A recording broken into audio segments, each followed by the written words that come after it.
Welcome into the betPARX pregame show presented by Pod Lehocky. Marc Farzetta, Seth Joyner, and as you may notice, Derrick Gunn off today. We're giving him the week off due to rest. Family function going on the other side of the country in California. I believe it's his father-in-law turning 95 years old, I think it is. So wow. God bless him. How about that? And filling in for the great Derrick Gunn is the Hall of Famer himself, Mr. Ray Dittinger, joining us this week. The second time this season, we're lucky enough to be graced with Ray's presence. Ray, thank you so much for joining us again. Real pleasure. Glad to be back. Look forward to your analysis. Also, a special announcement coming, of course, when it comes to the phenomenal play Ray wrote called Tommy and Me. This Philadelphia Eagles team is going for their 9th win in a row as they take on a 3-9 Carolina Panthers team that many people will tell you they're playing a lot better as of late. So maybe that 14-point spread right now in favor of the Eagles here on the betPARX app might be a little bit off. But when we get to our predictions, I'm not going down that avenue. I'm pretty positive about today's output. Now, one of the things that people will get into about this matchup today is overlooking the opponent. Seth, they asked A.J. Brown in the locker room this week about overlooking an opponent, and he said, last year we may have overlooked the Arizona Cardinals by a hair, and then we ended up losing that game. How do you approach this in this locker room when you're looking at a game that and everyone in that locker room knows they're 14-point favorites going into it? Well, they will tell you one game at a time, and that's really how it should be because you can really truly only play one game at a time. So I look forward to this team today coming out, taking care of their business, handling their business early against a team that they should beat. And hopefully, by the time we get to the fourth quarter, the starters and everybody else will have a chance to just shut it down and get some rest leading up to, this next physical game coming up next week. Certainly. Ray, what is it different? What's different about this Eagles team versus last year? Where looking at that game, where they went into that game against the Cardinals, you thought, things could be going in the wrong direction here for the Eagles. They had already put some losses together, unfortunately. The wheels started to come off. They had made the change at defensive coordinator, at least when it came to the defensive play caller, going from Desai to Patricia. What gives you confidence that this Eagles team won't overlook an opponent? Couple of things. Number one is I think this is a very focused team. I think it's a very locked-in team. This time last year, things were certainly beginning to unravel. Confidence of the team, even though you looked at their record, you said, my God, they're 10-2, they're 10-3, they're still going to the playoffs. But there was just a feeling within the locker room that the team was beginning to doubt itself. Not true this year. I mean, this team is getting better as they go along. And the other part is just statistically. If you looked at last year, they were really there was a lot of things about last year's Eagles season that almost didn't make sense. You got down in the stretch into December, their record was really good.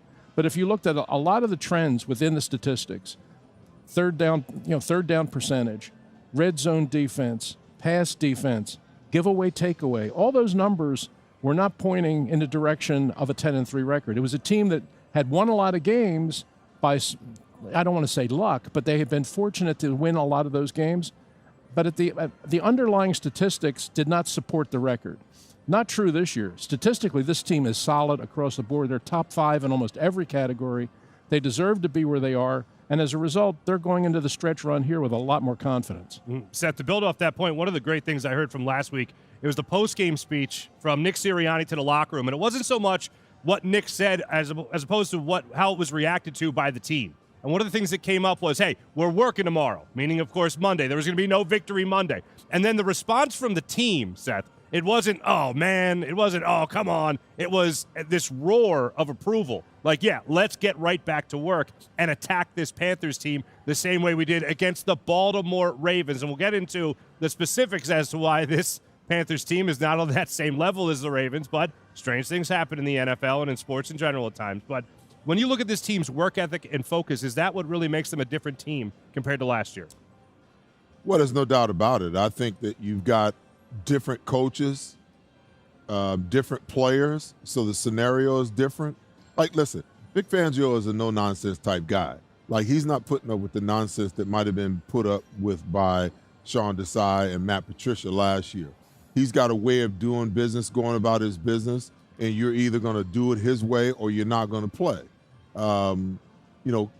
I think offensively, they've got enough leaders on that side of the ball. Not that they don't have leaders on the defensive side, but I think they've got enough leaders on the offensive side of the ball to hold players accountable. Listen, there's how many new players do you have? You have a motivated Saquon Barkley, who's in a different space, a different place right now, and you've got a new center. Other than that, everybody else is the same from last year. So these guys understand and know what it takes on the offensive side of the ball to get ready and be ready.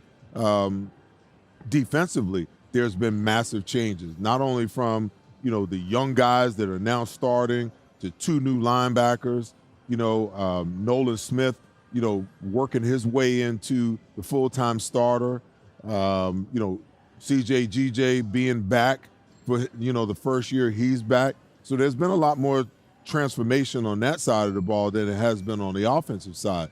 But I think this team is locked. Nick has got them locked in. The coaching staff has got these guys locked in, and they understand that, that they're going for something bigger than personal goals and things like that. Like, it's going to be awesome to see Saquon Barkley win the rushing title and also watch him break Eric Dickerson's record. But if you talk to Saquon, he'll tell you that the more important thing is getting to Louisiana and finishing the deal. And the older guys on the team, I should say, the veterans on the team have got these young guys locked in as to the importance of what it takes to get there. And since Nick Sirianni has been there before as a head coach, he knows what it takes. So the messaging is on point. So if the messaging is right and the players are buying into what the head coach is selling, the mentality is going to be right no matter who they got to play next. Yeah, I loved what Saquon Barkley had to say in the locker room this week when they asked him about not just Eric Dickerson's record there that has stood for 40 years, but also LaShawn McCoy. Today, you could see Saquon Barkley make Philadelphia Eagles franchise history. He needs 109 yards to set the new franchise mark for rushing yards in a season. He's averaging about 125 yards per game, so it should be pretty easy, especially going up against the worst run defense in the league coming into this game. But to go into the point that you're making here, Seth, when you talk about the speciality of a guy like Saquon Barkley, 2 names, Ray, that have been added to this team since last year. And we could talk about all the great things that the Eagles are doing well, but 2 big differences have names. Vic Fangio and Saquon Barkley. If you're looking for a reason to be confident this Eagles team is not headed to another historic demise like at the end of last year, Vic Fangio's in control of this defense, Ray, and Saquon Barkley is running the football at a historic rate. Both of those things, Mark, and you're 100% right. I mean, if you're going to point out the 2 biggest individual differences, reasons to be confident this year as opposed to last year, that's it. That's 1 and 2. And you can put them in any order you want. I mean, but they're the 2 guys. And, Barkley, what he has done has been obvious to everybody. I mean, week after week, just the yardage that he's putting. I mean, and you mentioned today. I mean, in all likelihood, I fully expect him to break the record today. He'll, it should not be that hard for him to get 110 yards running against this defense. And if he does, he'll be the biggest single-season rushing performer in the history of a franchise that goes back to 1933. And by the way, had a lot of great backs. So he could go past all of them. And he's been every bit of that this year. And he has really changed the whole offensive personality of this football team. I mean, they are a team now. Last week, Jalen Hurts threw the ball 19 times. I mean, there used to be times when that was a halftime number for him. But now the personality of this team is they are clearly a run-first team. Everything else is working off the run. And it makes perfect sense when you have an offensive line that is this good and you have a running back who's having a historic season, then obviously that's where your offense should start. And that's really fortified this team. And defensively, Vic Fangio has done a great job of pulling all the pieces here together. Some of the new players have performed very well. Zach Bond, who knew who he was a couple months ago? Now he's playing at a Pro Bowl level. And the interesting thing, I think, and Seth said it, about Vic Fangio being a no-nonsense, nuts and bolts, old-school kind of coach, which he is, this defense, for as well as it's playing, and it is number 1 in the league right now, is also the youngest defense in the league. If you look at the average age of these players, 25 is the average age of these players. So as good as these guys are playing right now, the likelihood is they're just going to keep getting better. Before you move on to the next deal, I want to pose to you guys this question. You mentioned Jalen only throwing the ball 19 times last week. Do you know he only put the ball in the air twice in the second half of the last game. I mean, that's ridiculous. 2 times in a half. I mean, that gives you an idea of where this team is headed and what their identity is. But by the same stroke of the imagination, Jalen's been taking a lot of heat, not only in the Philadelphia media, but in the national media, as a quarterback who potentially could hold this team back from where it potentially wants to go because everybody hasn't seen enough in the passing game. I posted something on Twitter this week. It was a comparison. Was it Josh Allen? Josh Allen, yes. So I want to go in here and I want to pull it up because I want to read not only you guys the numbers, but I also want to kind of talk through them a little bit, and get an idea of what you guys think, if I can find them. Okay, so here's the comparison. All right. So Josh Allen has 3,025 yards total yards. Jalen Hurts has 2,979 total yards. Josh Allen is 64% completion percentage, Jalen 68. Josh has got 27 total touchdowns. Jalen has 26. They both have 5 interceptions, and both of their teams are 10-2. So pray tell me, why is it one quarterback is, and I'm not saying that Jalen's played at the MVP level, okay? But if Josh Allen is playing at the MVP level, and Jalen's numbers are right there, even though we're a run-first team and Saquon is more in the conversation for MVP than Jalen is, why is it that Jalen is taking so much crap, while Josh Allen is hailed as, the next great latest thing as far as the MVP race is concerned? That I throw out to you guys, and I get it. People are going to say, oh, all the tush push. Well, the tush push, in my opinion, is a strategy, okay? Because if you get to third and short, you can go 2 tush pushes and get the first down, Saquon Barkley doesn't have incentives in his contract for touchdowns this year. So you can see him on the field, Ray, saying, line up, let's run the tush push. So he doesn't care who gets the glory. And last time I checked, a touchdown is a touchdown. It's 6 points. Whether you throw it, run it, dive in, get pushed in, backed in, no matter what it is, it's still 7 points if you convert the extra point. Am I correct? So why is it that Jalen takes so much hate from the local media and the national media about how he's managing this football team and how he's directing this football team, where other quarterbacks in the National Football League don't have to stand up to that kind of scrutiny? I was aware. I became aware of this conversation during the week because I got a few emails to this effect. I guess it became a talking point on radio. Everybody's talking about exactly what Seth's talking about. Is Jalen Hurts holding this team back? And is this offense that they're running now capable of winning in the big games in the postseason? Is this quarterback capable of winning those games in the postseason? To me, it's a lot of nonsense. I mean, if you look at over the stretch of this 8-game winning streak, if the difference between touchdowns produced, combined passing and rushing, versus ball turnovers, the difference between those is Jalen Hurts is better than any quarterback in the league in that time frame.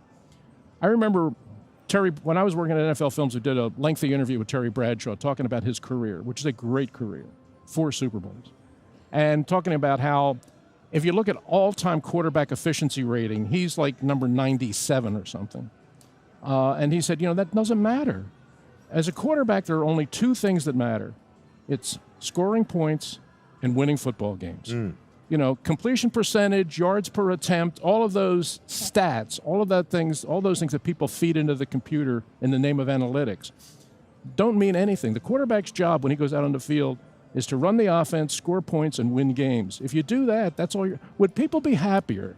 Would people be happier if Jalen Hurts was putting up the kind of numbers that Joe Burrow's putting up? Joe Burrow's putting up historic numbers. He's having a tremendous year. He's going, personal best in every category. And his team's not going to the playoffs, okay? So which would you rather have? I would rather have the quarterback that's running the offense and winning football games, and that's what Jalen Hurts is doing. Are the Eagles 10-2 for the first time ever? No, they're 10-2 for 3 straight years. In the 2 previous years, that was without Saquon Barkley. Have the Eagles made it to a Super Bowl already? They have already been to a Super Bowl. If they want it, unfortunately not.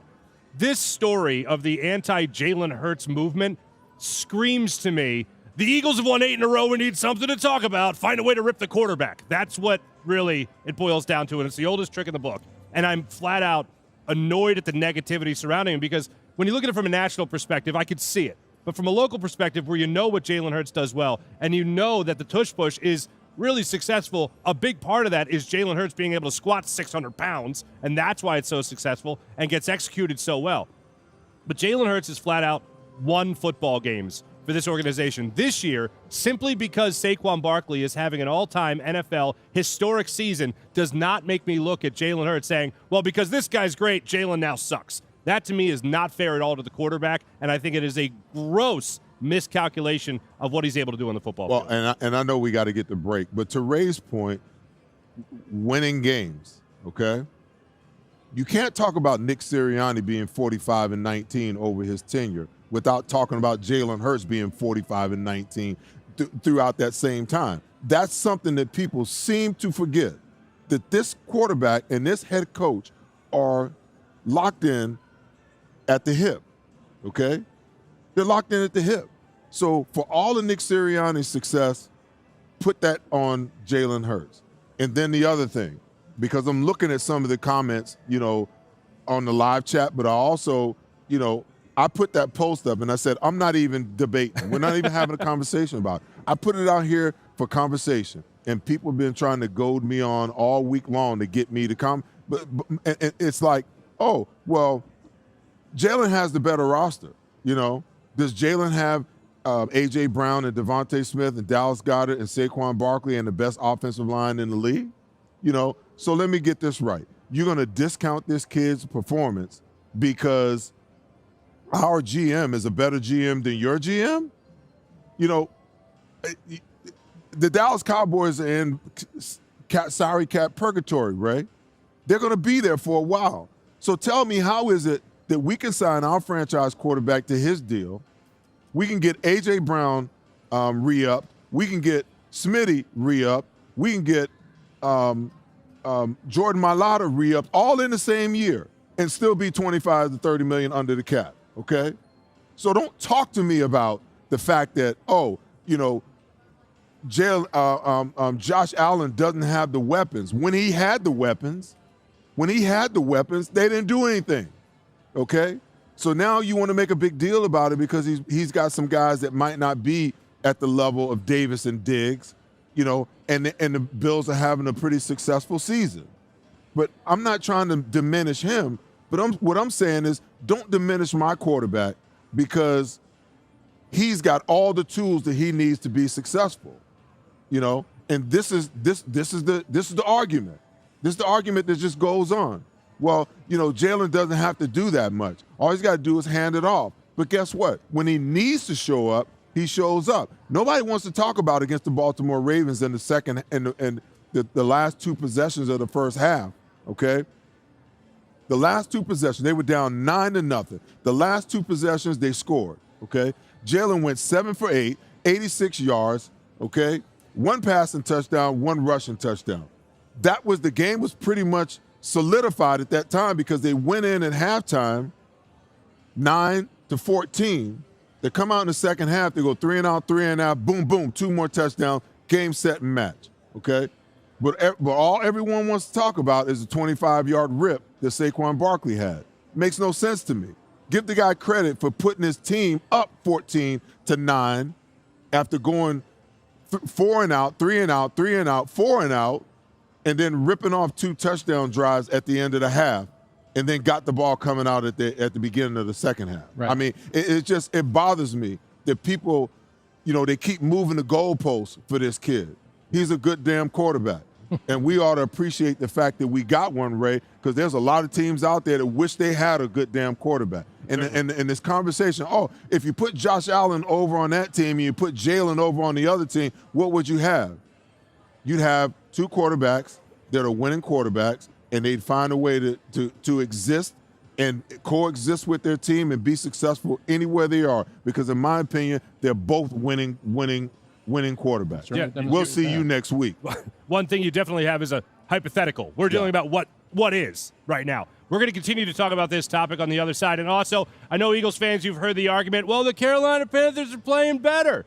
We'll break that down when we return and what exactly that means for this Eagles-Panthers matchup. That's when we return on the betPARX pregame show presented by Lehocky. There it is, Parx Casino, just 20 minutes north of Center City, Philadelphia. It's happening again. Those missed tackles are starting to stack up.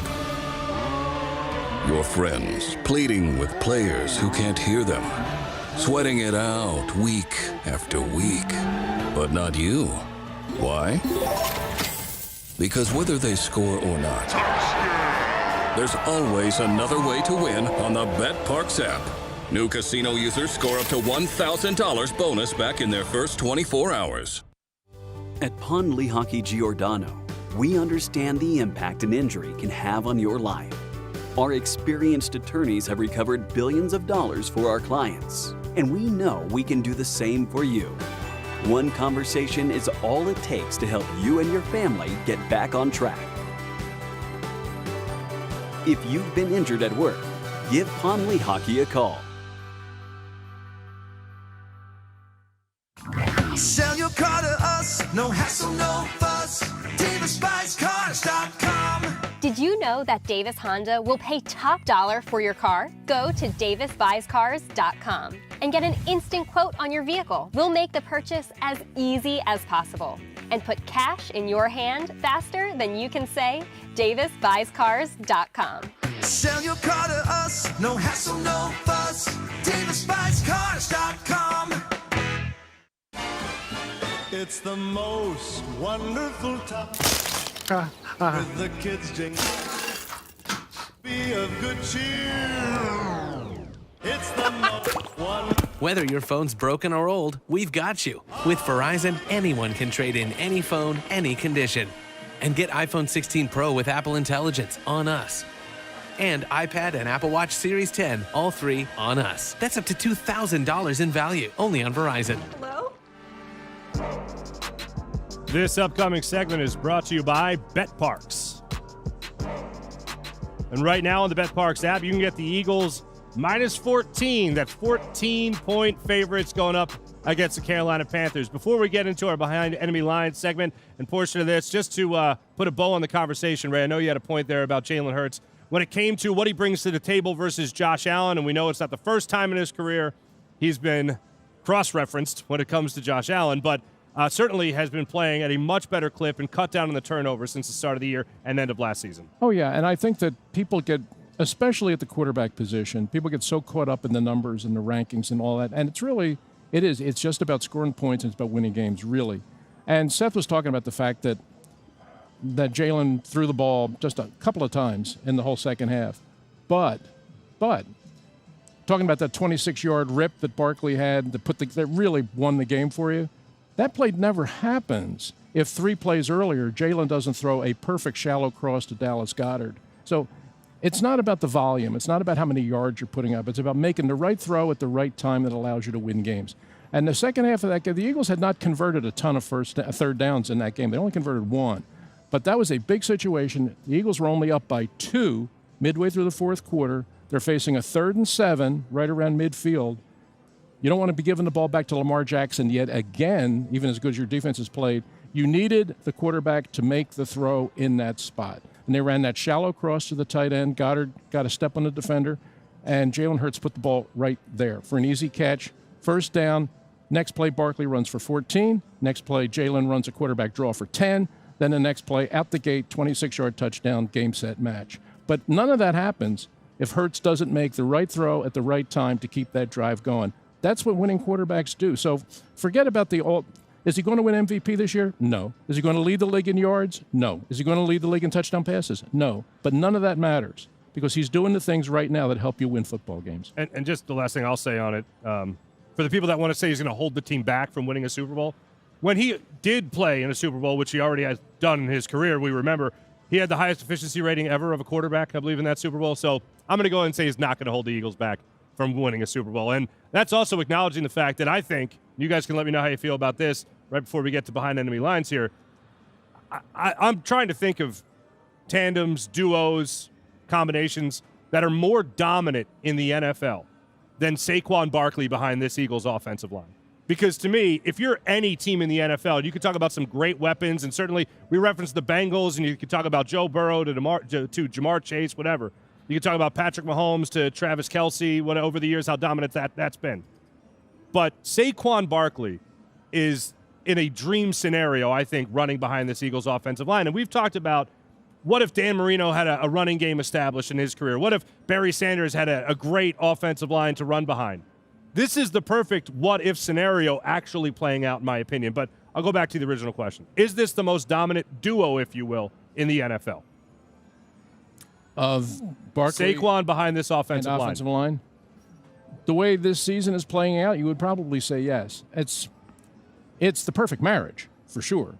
I mean, because you have a running back with an extraordinary blend of size, speed, and power, who also has the vision and the cutback ability of a much smaller back. I've covered a lot of Eagles football, and I've never seen a back like this, that is that big, that strong, that fast, and that elusive. I mean, Herschel Walker had a lot of the same characteristics in terms of size and speed, but Herschel was a straight line runner. He didn't have what the coaches call wiggle that this guy has. And you put him behind an offensive line that gives him that kind of ability to make those cuts and hit the open field. It is the perfect marriage. It's the perfect marriage for the Eagles, and it's certainly at this point in his career the perfect marriage for Saquon Barkley, and the numbers would support that. Is there any better combo in the NFL, Seth, and more dominant than what you're seeing this year? I think some would argue the team that they just played last week, because, from a running perspective, they're second in the league in rushing. And, when you throw the two quarterbacks into the mix, it becomes somewhat muddled, because I do believe that Saquon is a better back than Derrick Henry. Derrick is a one-cut back. If he hits the hole and he gets to the second level, you got problems. Saquon is a guy that, and Derrick is a pretty straight-line guy. If you can make him stop his feet, then you've got him dead to rights. But with Saquon, you just never know. He can, Derrick is going to run you over, and he can run by a guy. Once he runs by a guy, very few guys have the speed to go and get him, but he doesn't have the shiftiness, to make the first guy miss, and he doesn't have, the cutback ability. Once he gets started one way, that play is going that one way, because he doesn't have the ability to redirect and come back in the other direction. Saquon is the full package, because Saquon can do all of those things, but he can cut it back. The cutback in football is the most dangerous run of them all, because once you cut back, if that backside linebacker or that safety who's responsible for that gap, if he's out of position, then you're either on the other safety or you're out the gate. And now it's a foot race. And everybody knows you're not running Saquon down once he gets out in the open field. So that ability to have all three of those, where he can run by you, he can run through you, and he can make you miss, I think that certainly does make this the most potent tandem. And then when you throw the quarterback into the mix, well, it's a little bit different, because, Lamar is, leading the league in touchdown passes this year, and he's doing some things. But, hey, we went down there and shook all of that up last week. So, what's the problem? Yeah, turn them on their heads. Put that in your crab cake, Baltimore. All right. Here's what we got. We got to go behind enemy lines here, brought to you by Verizon. We got 3 names that we want to highlight as members of the Carolina Panthers. I'll go. Ray, I'll throw it over to you. We'll wrap it up with Seth here. But for me, games like this, when you're 14-point favorites, when everyone's expected to come away with a huge win, the only thing that bothers me is turnovers. And fortunately, the Eagles, that hasn't been a problem. But if it is going to be a problem, there's one person on the Carolina Panthers that I'm looking at that can certainly force those turnovers, and that's Xavier Woods and what he brings to the table. The safety right there for the Carolina Panthers. Got 3 interceptions on the season. He also has 84 tackles. You want to be focusing on number 25, and Jalen Hurts is going to want to know where he's at. One of the things I've loved about Jalen Hurts' game this year compared to other years is I've never seen him at least attempt to look off safeties the way he has done so far this season. All the greats are able to do it. It's one of the things that I think he has tried to do this season. Has it always worked? No, but the fact that he has been implementing that as part of his game is a great thing for Jalen Hurts. We all know turnovers can be a killer. Pick sixes, interceptions, all that could certainly swing the tide in favor of the Carolina Panthers. So no turnovers today, hopefully, to give the Panthers any breathing room. Ray, who are you looking at behind enemy lines? Brought to you by Verizon. Well, I'm going to go right to the most obvious guy, and it's Bryce Young, the quarterback. Heisman Trophy winner a couple years ago, first pick in the draft last year. A guy that the Carolina Panthers drafted, thought they were going to build a team around, was going to be the face of the franchise, and they were ready to pull the plug on him. I mean, it got the start of this year got off to a bad start with the rest of the team. Got to the trade deadline, and there was talk that they were going to trade him. I mean, talk about insanity. You make the guy the number one pick in the draft 1 year, you're going to trade him the next. That's the reason why the Carolina Panthers are the Carolina Panthers. But they went with Andy Dalton for a couple of weeks, and they got him out of there to put Bryce Young back in. And I don't know if it was a reset of some kind, but he really does seem to be a much more settled kind of guy in the pocket. He has not thrown an interception in the last 3 games, which is a big step forward for him. And the last 4 weeks, he has genuinely played better. I mean, they won 2 games, and he took 2 first-place teams, Kansas City and Tampa Bay, right down to the wire in the 2 games that he lost. So he's taken a big step forward. I think the coach, David Canales, has done a really good job bringing him along. He looks a lot more settled and calm in the pocket. He has never won a game on the road. He is 0-10 on the road coming into the Link today. That's not a good trend. but he's starting to look like the guy that you saw at Alabama, and he's starting to look like a guy that actually can play in the NFL. He's starting to believe it a little bit. The team is starting to believe in him. He's playing really good football right now, but let's face it, he is walking into a really tough spot today. What's good is that the Link is just so welcoming to young athletes playing their first game in South. Very encouraging, very sportsmanlike. Nothing like what Jadeveon Clowney said. Which, by the way, on that note, Seth, before we get to that, how about Jadeveon Clowney, this young player is going into Philly for his first game? Maybe not reference throwing things at athletes. Don't put that in his head. But, Seth, who do you have behind enemy lines today? And then Jadeveon Clowney winds up being out for today's game, just like coward. Geez. Who did I go with? I went with Trevor Hubbard. This guy, obviously the Eagles are, one of the top teams in the National Football League against the run. They're ranking number 7 right now.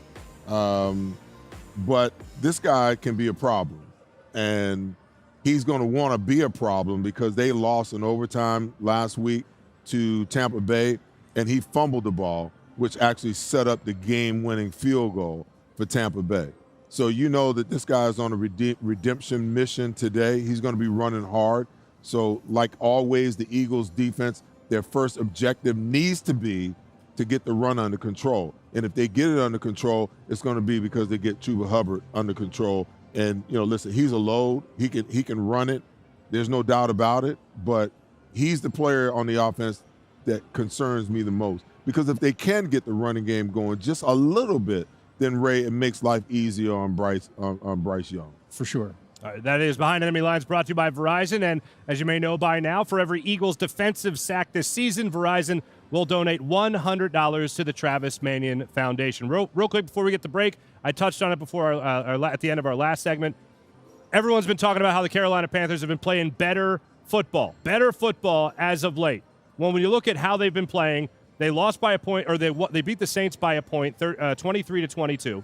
They beat the Giants 20-17, 3 points right there. Then they just barely lost to the Chiefs by 3, and they lost to the Buccaneers 26-23. What is it about this Panthers team, if you had to put your finger on it, that says this is why they're playing better lately? I think there seems to be more coherence to the offense is the best. The defense is not very good, and the statistics would bear that out. I mean, you can run the ball all day long on this team, and I suspect that's what the Eagles are going to do. They should, anyway. But offensively, it seems like Canales, who I think is a good coach, has finally gotten a plan now with the offense. And I think he's bringing Young along in a way that he doesn't look as frenetic as he did earlier this season. And I really do think the Kansas City game, even though they lost, was really a turn-the-corner kind of game for Bryce Young. I mean, he went up against the world champs, and he went with them all the way right to the end and almost won that game. And you could kind of see him almost kind of growing up in the process. And then he came back last week against Tampa, had another good game, threw for almost 300 yards. He's starting to believe in himself, and that wasn't true last year. And I don't think that was true at the beginning of this year. But I think the coach has done a good job of establishing some level of confidence in the young quarterback and just letting him go play. When you look at this team stepping up a little bit, playing better over the last 4 weeks, what are you seeing, Seth? Well, they're finally kind of building in the right direction. Listen, this football team is just not a very good team, and they're not even a good team statistically. They rank in the bottom third in almost every statistical category, both on the offensive and the defensive side.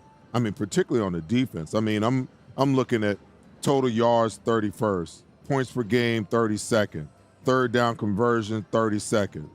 Red zone 25, rush 32nd, passing 25. I mean, how can you play football and be that statistically bad? And but they are getting better, across the board. And they still got some work to do defensively. But to Ray's point, it seems like the quarterback, things are beginning to slow down for him. And I think in a lot of situations where you have quarterbacks that struggle a little bit, the proper thing to do is to sit him down and let him look at the game from a different perspective. Just give him a week or two. Sometimes that's all that's necessary, is to begin to look at the game from a different vantage point so that he can see, okay, this is where coach wants me to be looking, and this is what coach wants me to do, but I was looking over here and doing something different. So now you can look at it from a different perspective, so when you go back in the game, now you can attack it from a different vantage point. And I think, and I've seen it happen a lot of times, Ray, you get a young player that's struggling, you sit him for a week, maybe 2, sometimes even 3, and then when you put him in, there's this renewed sense of, okay, it's go time now. They've lost a little bit of faith in me. Everything that I have in me, I've got to bring it out of me so that I can prove to this team that I'm who they thought I was. So the preparation becomes heightened.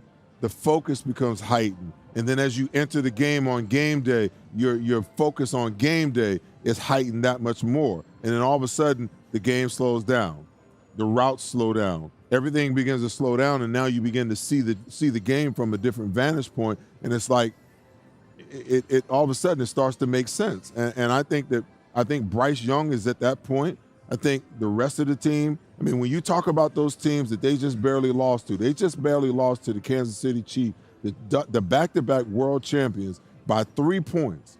That tells me that this is a team that's fighting, that believes that they can win football games, and that can be a dangerous football team if you don't come out early and take their will away to win the game and take their belief away that they can actually win the game. Before, when games like this have come up where the Eagles are heavily favored, Seth, we've talked about the unfortunate word trap. We've talked about letdown and stuff like that. I want to get Ray Didinger's take on that when we come back. And also, we're going to take a look at some incredible numbers that Ray Didinger has put together when it comes to Saquon Barkley, and not just how good, but how clutch he has been for the Philadelphia Eagles this season. That's when we return to the betPARX pregame show presented by Lehocky. There it is, the betPARX Sportsbook. Once again, Eagles favored by 14 points against the Panthers. And the next thing I knew, I woke up in a hospital bed. Has a friend ever told you a story about an accident and someone says, you should probably sue them. Forget your friend. Call Lehocky Giordano. We're an injury law firm that's recovered billions of dollars for our clients. And with our vast network of attorneys throughout the country, we know we can do the same for you. So if you've been injured in an accident, give Lehocky a call. One conversation is all it takes, and you won't pay a dime until we win. Most people don't know how to get the care they need. The experts at Stay at Home Care can help. Before choosing a caregiver or family member for your care, you need to apply for the Home Care Program. The application process can be complicated. Stay at Home Care can help you navigate through every step. Once approved, your caregiver or family member will receive guaranteed weekly pay, a variety of medical benefits options, paid holidays, paid vacation, and overtime pay. Call Stay at Home Care, here to help every step of the way. This is Parks. This is how you roll. This is how it goes. This is how you pop. This is how you rock. Take a chance, do a dance, little romance. This is how you. This is how you win. This is how you excite. This is how you all night. 360 hit me. Now we're going all in. I can feel it calling. The crowd, the light, the night, the sights, the vibe is right. This is how you. This is Parx, Pennsylvania's #1 casino experience. This is how you win. Since 1893, Weber Display and Packaging has been Pennsylvania's leading manufacturer of corrugated packaging and displays. We're family-owned with 4 Philadelphia locations, 2 converting facilities, a warehouse, and a fulfillment center. Designed through delivery, we exceed customer needs. Weber Display and Packaging. Our core values drive everything we do. Come join our team. Gentlemen, are you ready for a wardrobe update? Introducing Divine Nine's Custom Menswear, your clothier for truly unique, custom-made threads. With Divine Nine, you can design your own one-of-a-kind suit, jacket, slacks, shirts, golf pants, and shorts, perfectly handcrafted by our skilled artisans who will bring your vision to life. Prepare to stand out from the crowd with Divine Nine's Custom Clothier, official clothier of Seth Joyner. Custom clothing made for you.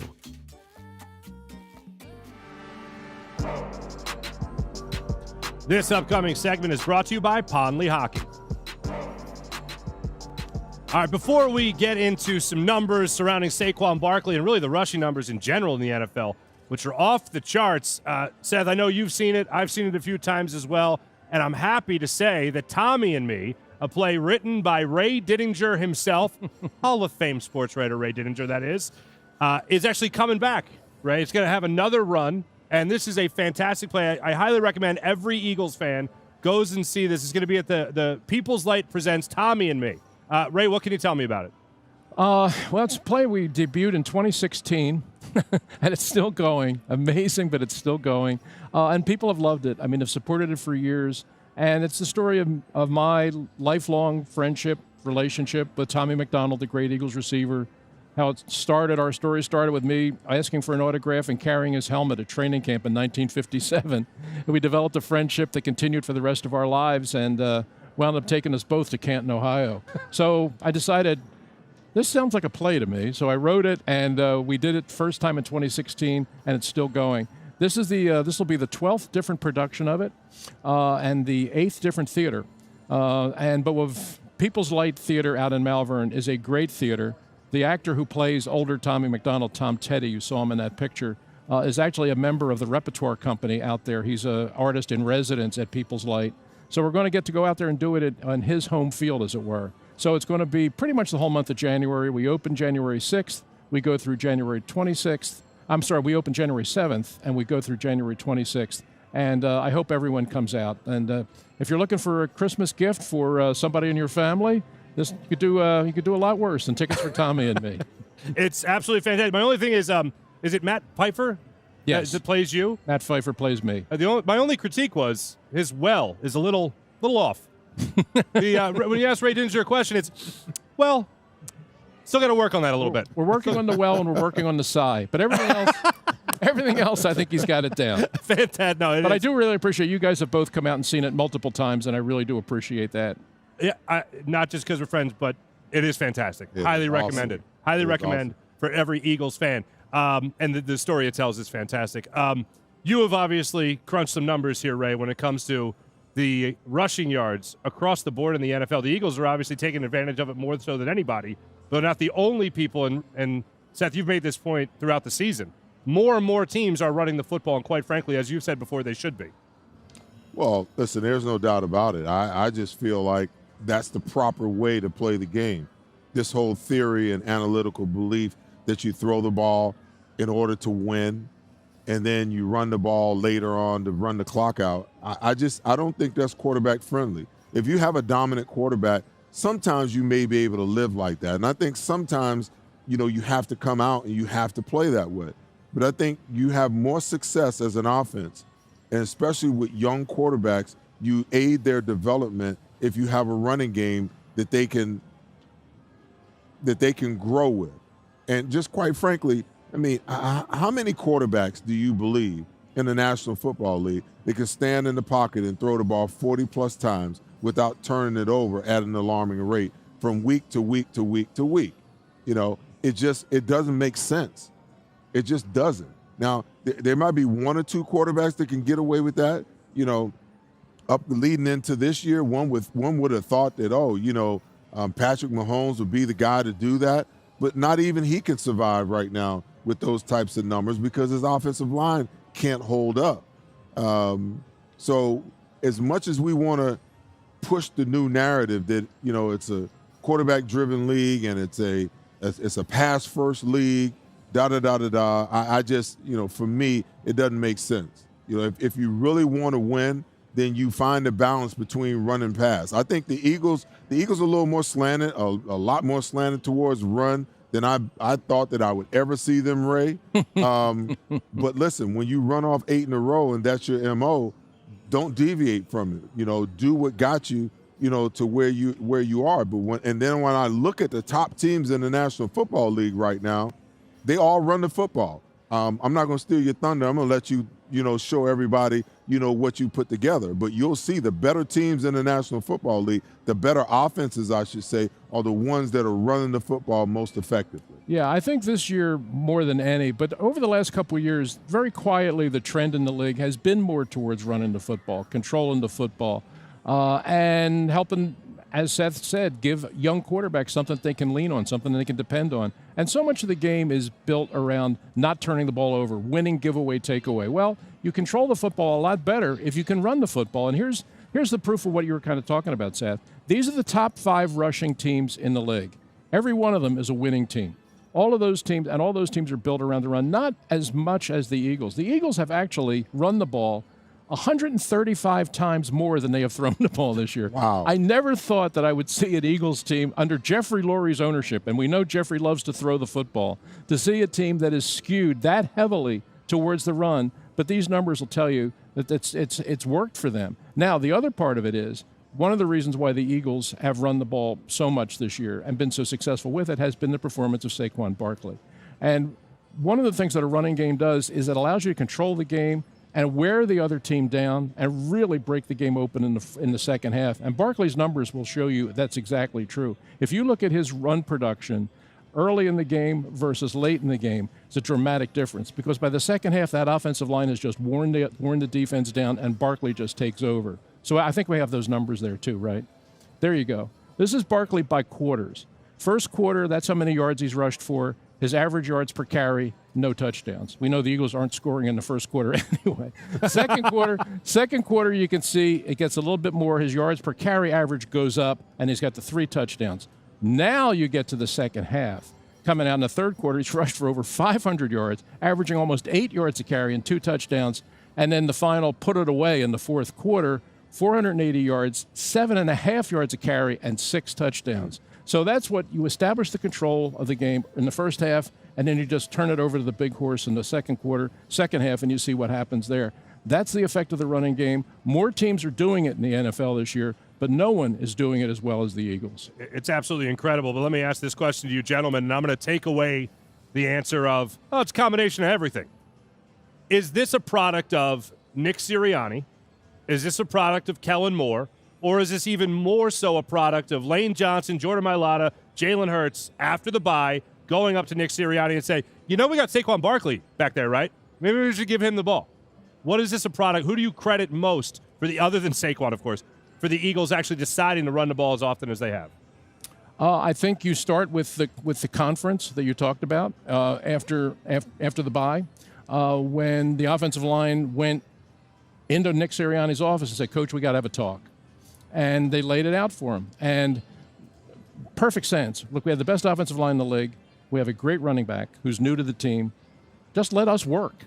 Let us go win the game for you because we can do that. I give them credit for taking the initiative, but I also give credit for Nick Sirianni for saying, you know what?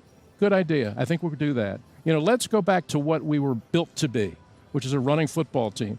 The head coach could have just said, thanks, fellas. I appreciate the time, but I'll call the plays from now on. But he didn't. He understood there was a better way to go, and he went there. And as a result, the Eagles are 10-2.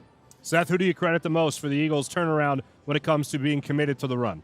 Right now I'm just kind of looking back at, what the Eagles looked like over the first 4 weeks of the season before I give you my answer because, I'm going to lean more towards, the fact that the players went in and said, hey, listen, we got a horse back there, and you got the biggest, the most physical, and best offensive line in the National Football League. Why are we not taking advantage of that? We have a whole new offensive system, okay? The quarterback is learning a whole new set of plays, a whole new verbiage. We've had some success. Yeah, we're 2-2, but we're not clicking offensively the way that we need to click, okay? If we come out and we run the football, then that's going to give Jalen an opportunity to get into some of his play action. It's going to buy him time, Ray, to get down the verbiage and understand. And, he's taken on the role of calling the protections now. People forget about that. Yeah. It's going to give him a little time to get acclimated. Let's lean on us. We'll get it done for you. Lean on Saquon. Look at the beast that you have back here. Let's lean on that for now. Because I talked about it going into the bye. And I know people don't like it because, when you start talking about a game manager, the first thing people want to throw up is the $250 million, okay? Listen, in my opinion, that's market value. There's a hell of a lot more quarterbacks in the National Football League that are making $40, $50 million that don't deserve to be making it than the one that wears number 1 and wears the midnight green, okay? So let's throw that out of the window. It's market value for the position. If that's your franchise guy, that's what he's going to make, okay? But I think the players telling Nick, hey, put it on us. Put it on us, and we'll give you the production that we need in order for us to be efficient. And, oh, by the way, when we're running the football, we're going to control time of possession. That's going to give the defense time with all these young guys to grow as well. Now, I'm not so sure that Lane and Jordan and whoever else went in that meeting explained it quite like that, okay? But that's kind of the way that I see it. And Nick, understanding the pressure that he was under and all the things that were surrounding him, through the first 6 weeks of the season, was open to it smartly. Because I know for a fact, this organization does not want to be a run-first team. They want to throw the ball all over the map early, and that's the reason why they made Jalen Hurts their franchise quarterback, because they believe that he could evolve to that, okay? But every year is different, and with every change in year, there has to be an adjustment to what your approach is and how you attack. Last year, throwing the ball all over the map got them to 10-1 before San Francisco came in here and stole their will and broke their resolve, okay? The year before, it got you to the Super Bowl. And Jalen did a phenomenal job of not only throwing the football, but also managing the RPO and everything else. This is a different year, 2024. The way that the Eagles are going to get to where they want to get to is they've got to ride Saquon Barkley and this offensive line and use play action pass and RPO and every other thing that they can come up with in the passing game when necessary. So this belief that we don't know what Jalen can do, we don't know whether he's going to be the person to hold us back. Listen, we saw him do it before. It's not like, we have a quarterback in his first or second year and we're wondering whether he can get it done. We've seen this guy take us to the Super Bowl and come within 3 points of winning, okay? So does it matter what it looks like? Would we rather have Jalen Hurts throw for 300 yards and be 6-7 at this point in time? Is that what you want?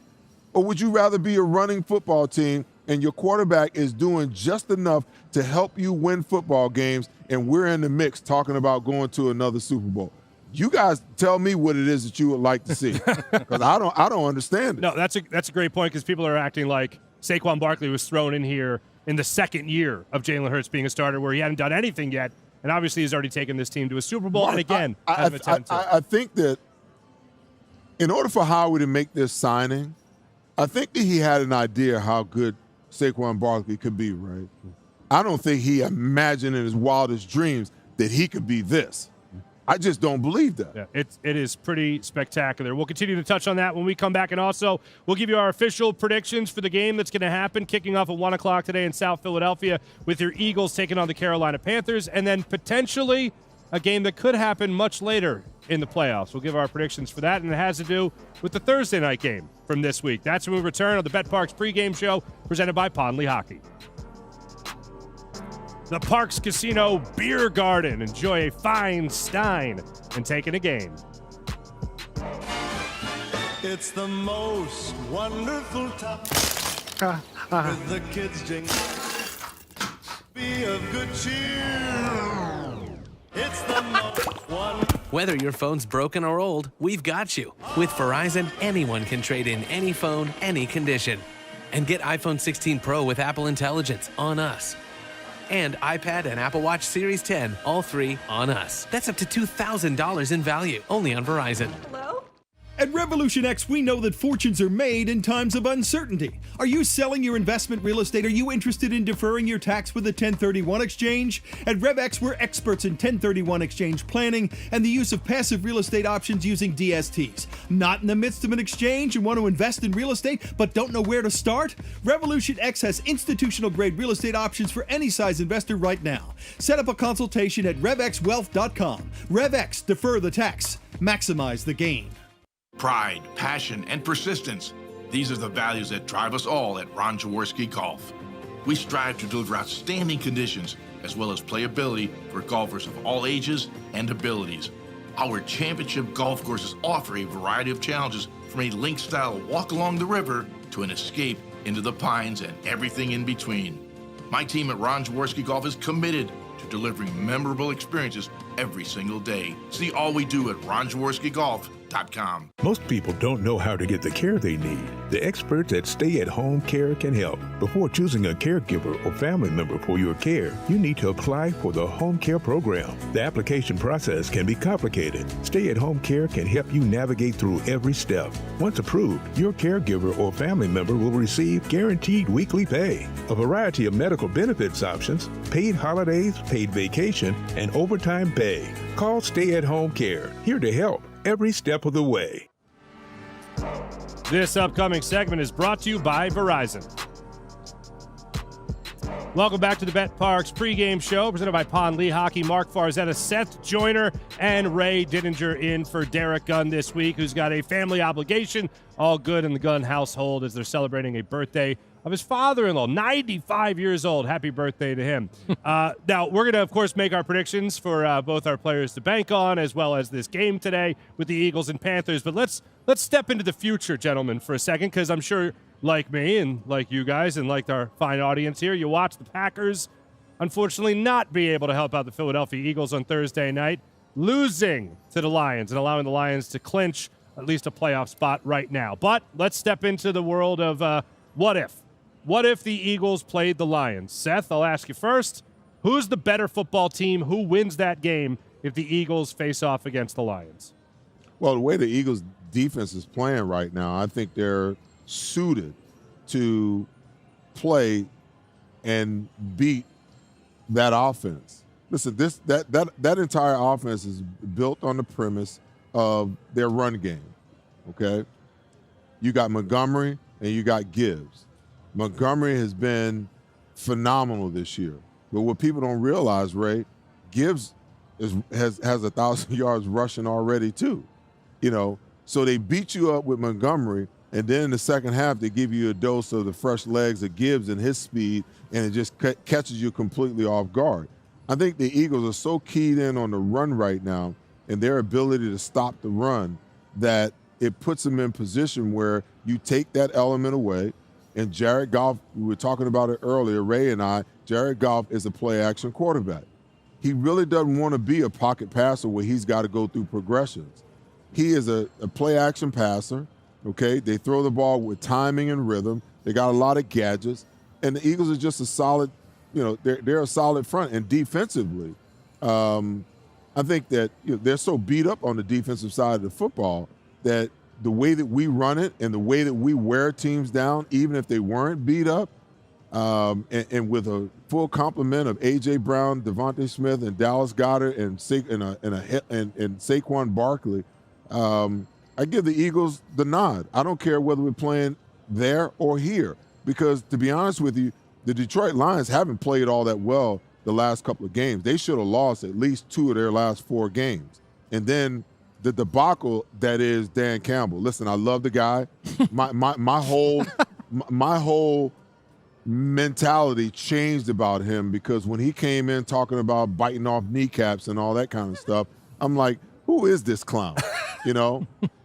And then I saw a video of him talking to his team in training camp about physicality, and that I'm going to put the pads on you, and we got to hit.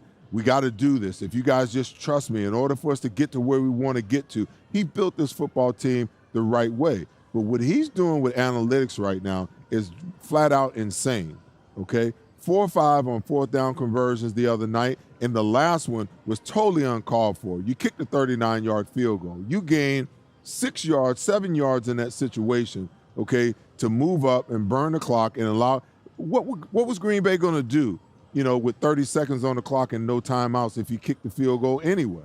You know, so he's tempting fate, and I get it. The analytics, now they want to put them up on the TV screen so you could see, 86% chance to win, 96% chance. It's nonsense, because analytics at its core, Ray, is a 50-50 proposition. And I don't care how much success you've had over time. At some point in time, the law of averages is going to catch up with your ass, okay? It's going to happen.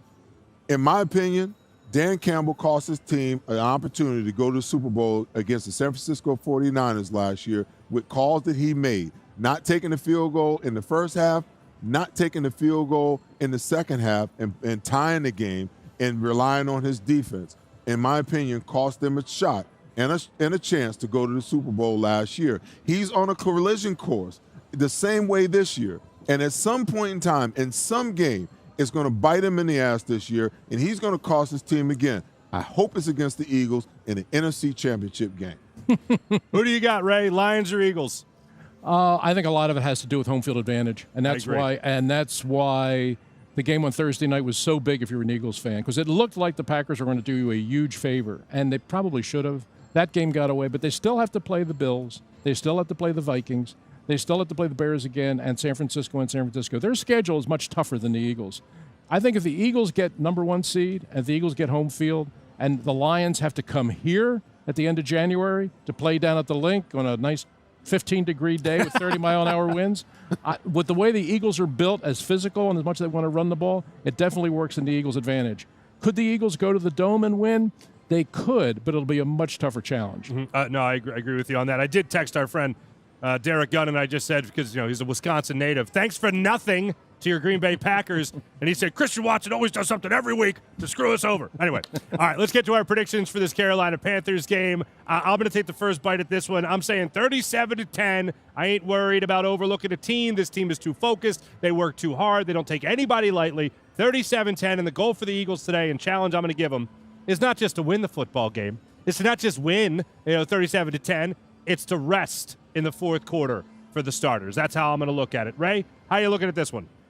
Pretty much the same way you are, and for the idea of the rest and getting some of the regulars out of there in the fourth quarter if you got a big lead, I'm going to bring the score down a little bit. I'm going to say 30-13, the Eagles. But I don't think, the Eagles, everybody's been able to run on this defense all year. I don't see any reason why the number 1 rushing team won't have the same kind of success. And even though Bryce Young is playing much better now, I think going up against this Vic Fangio defense is going to be a real challenge. So I think the Eagles are going to be in control in this one, and I'm saying 30-13. Seth, what do you got? I didn't look and see, is Smitty up today? Or is Smitty is up today. Okay. He's back. Yes. So I'm even more convicted in this score. I give a lot of credit to the Carolina Panthers and their ability to play a lot better over the last 4 or 5 weeks. But they will not have met or come across a team as dynamic as this Eagles football team in all 3 phases. And the Eagles should win this game handily. I like the Birds 35-14. And even at that number, by the fourth quarter, the majority of the starters should be sitting, sipping hot cocoa on the sideline by the time we get halfway through the fourth quarter, Ray. One last prediction. Just need a name here, Ray. Mid-Penn Bank player to bank on, making a prediction. Who do you think will be the standout start for the Eagles today? I'm going right back to what it's been all year. I think it's Barkley. Saquon Barkley. Yeah, I think today he breaks the record. Not the Dickerson record. That's going to be amazing. I think he breaks the Shady McCoy record. Thank you for clarifying. 109 yards to break LaShawn McCoy's franchise record. Who are you banking on? I think we're going to see some play action today. I think A.J. Brown has a massive day today. All right, I'm going to go with Jalen Carter. Get in that backfield and just keep doing your thing. Get some sacks. Get some of them sexy numbers. You know, every time we talk about the player of the game, I'm always thinking on the offensive side of the ball. I need to start thinking in the other direction. Because that's a good one. Seth, you got to start thinking defensive. All right, let me tell you. Coming from a guy who played 1 year of freshman football and was a safety, not to brag, and was a captain, you got to think defensive. Ladies and gentlemen, thanks so much for joining us here on the betPARX pregame show presented by Pond Lehocky. Ray Didinger will be in for Derrick Gunn again on the postgame show today after the Eagles hopefully will handle their business against the Carolina Panthers for their 9th straight win. Thanks for joining us, everyone.